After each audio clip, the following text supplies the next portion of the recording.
صحیح بخاری میں آتا ہے جب نبی الاسلام کی وفات ہوئی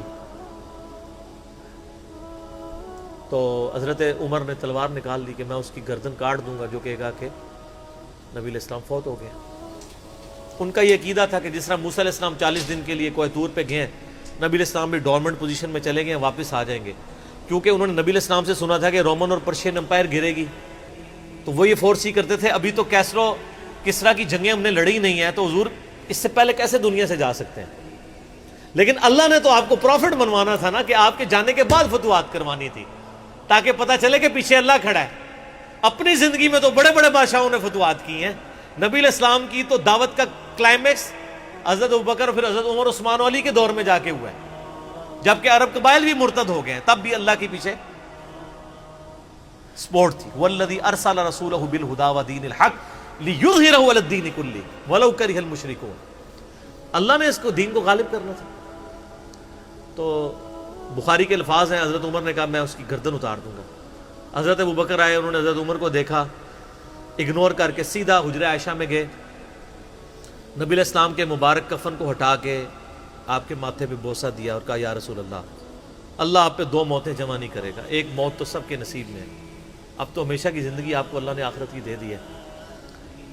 اور پھر باہر نکلے، حضرت عمر کو کہا کہ عمر بیٹھ جاؤ، حضرت عمر نے بات نہیں سنی، تو حضرت بکر ممبر کی طرف چڑھے، ممبر پہ چڑھے اور لوگوں سے کہا کہ عمر کو اس کے حال پہ چھوڑ دو۔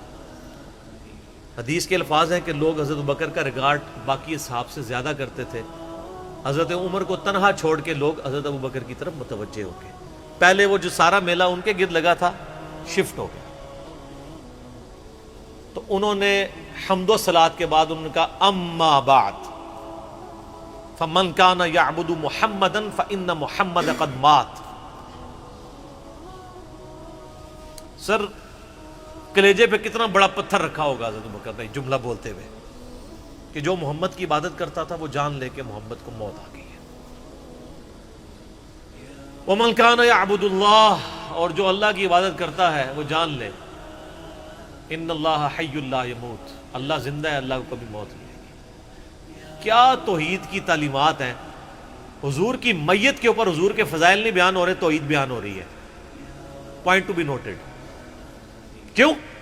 سر پہلے نہیں انسانیت نے رسک لیا، دنیا کا سب سے بڑا شرک ایک پیغمبر کے نام پہ تو کھڑا ہوا ہے، عیسیٰ ابن مریم کے نام پہ۔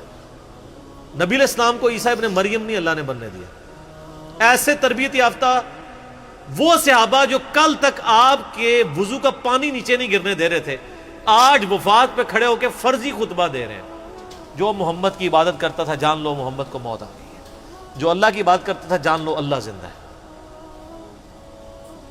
پھر آیت بھی پڑھی، صرف فرضی جملہ نہیں بولا۔ آپ تو کہہ رہے ہیں شرک ختم ہو گیا، حضرت بکر جب شروع نہیں ہوا تھا اس وقت بھی کہہ رہے تھے کہ نبی علیہ السلام کو کسی نے خدا نہیں بنانا، کیونکہ بخاری کی حدیث ہے، دیکھنا میری شان کو اس طرح بلند نہ کرنا جس طرح عیسیٰ ابن مریم کو لوگوں نے کیا۔ میں اللہ کا بندہ اور اس کا رسول ہوں، مجھے اللہ کا بندہ اور اس کا رسول ہی کہنا۔ سر وارفتگی، دیوانگی، عشق کی ساری کیفیت حضور کی وفات کے بعد بالکل چینج ہوگی صحابہ کی۔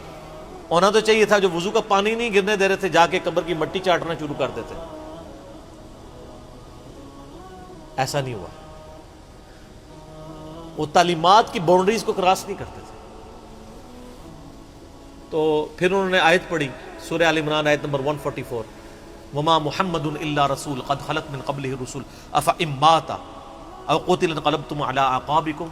محمد تو نہیں مگر ایک رسول ہی، اگر یہ فوت ہو جائیں یا دین جو جنگ میں قتل کر دیے جائیں، شہید ہو جائیں، کیا تم دین سے الٹے قدم پھر جاؤ گے؟ جو کوئی دین سے الٹے قدم پھیرے گا اللہ کا کوئی نقصان نہیں کرے گا اور اللہ ثابت قدم رہنے والوں کو جزا دے گا۔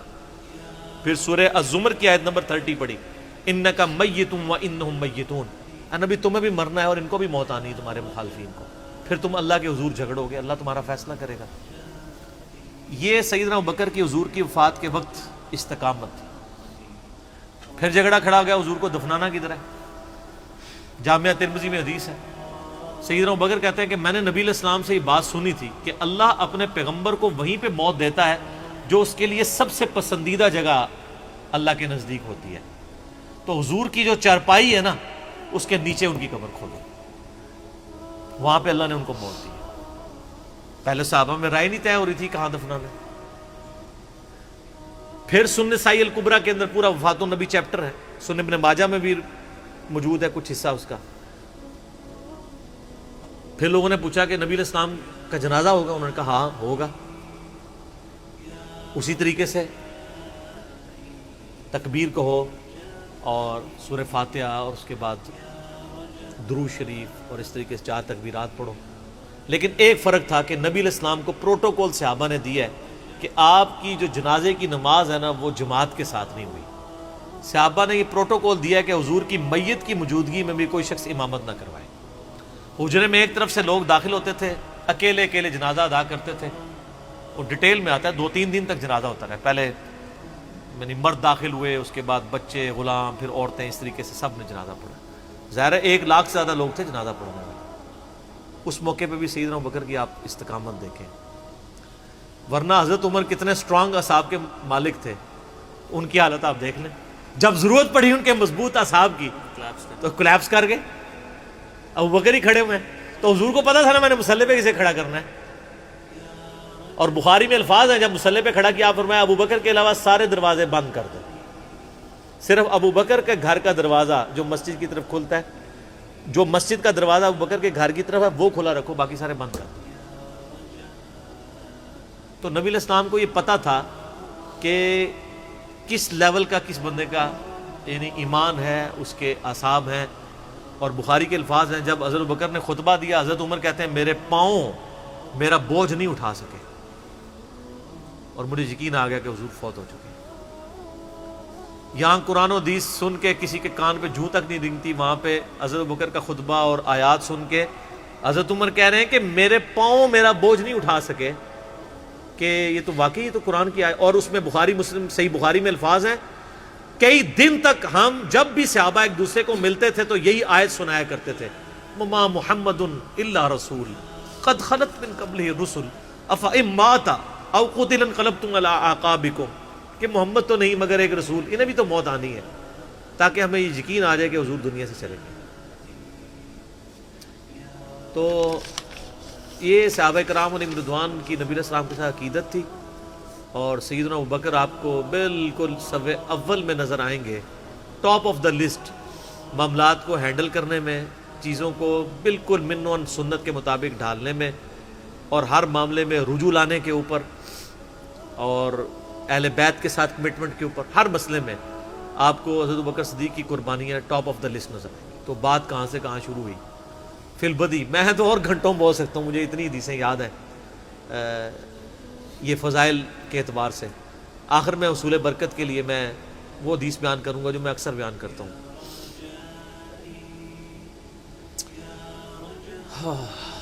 عبداللہ بن عباس رضی اللہ تعالیٰ عنہما کہتے ہیں، بخاری اور مسلم دونوں میں ہے، کہ سیدنا عمر کی میت رکھی ہوئی تھی اور لوگ آ کے ان کی میت پہ سلام پڑھ رہے تھے، اور اپنے اپنے انداز میں خراج تحسین پیش کر رہے تھے کہ اس شخص کی وجہ سے اسلام کو کیا عروج ملا۔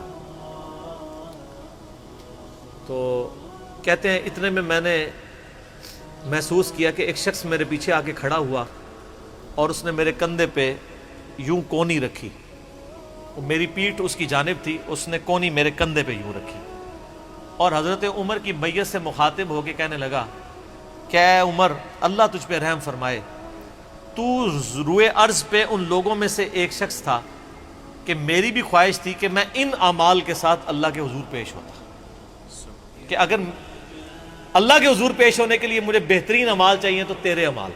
ظاہر ہے جی رومن اور پرشین امپائر گھری ہے، کس لیول کا عروج،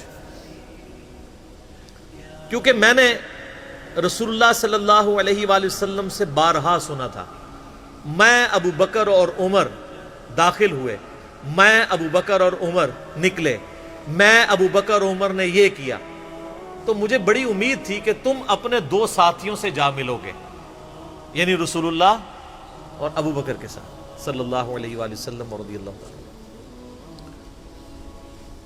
تو یعنی نبی علیہ السلام کے بعد سیدنا ابو بکر اور پھر حضرت عمر بھی وہیں پہ پہنچ گئے۔ تو مجھے نبی علیہ السلام کے اس فرمان سے لگتا تھا جس طرح آپ اپنی زندگی میں کہتے تھے نا، میں ابو بکر عمر، میں ابو بکر عمر، میں ابو بکر عمر، مجھے پتا تھا تم نے جا کے انہی سے ہی ملنا ہے جا کے، اور دیکھ لیں قبر بھی پھر ساتھ بنی دونوں کی۔ تو عبداللہ ابن عباس کہتے ہیں کہ میں نے جب یوں مڑ کے دیکھا تو وہ سیدنا علی بن ابی طالب تھے جو حضرت عمر کی میت کے اوپر یہ کلمات پڑھ رہے تھے، میں ابو بکر اور عمر، میں ابو بکر اور عمر رضی اللہ عنہم اجمعین وعلیہم السلام اجمعین۔ اللہ تعالیٰ ہمارے دلوں میں خلفائے راشدین کی محبت، اہل بیت کی محبت راسخ فرمائے رضی اللہ عنہم اجمعین وعلیہم السلام اجمعین، اور قیامت والے دن حوض کوثر پہ ان کے ساتھ محشور فرمائے، آمین ثم آمین۔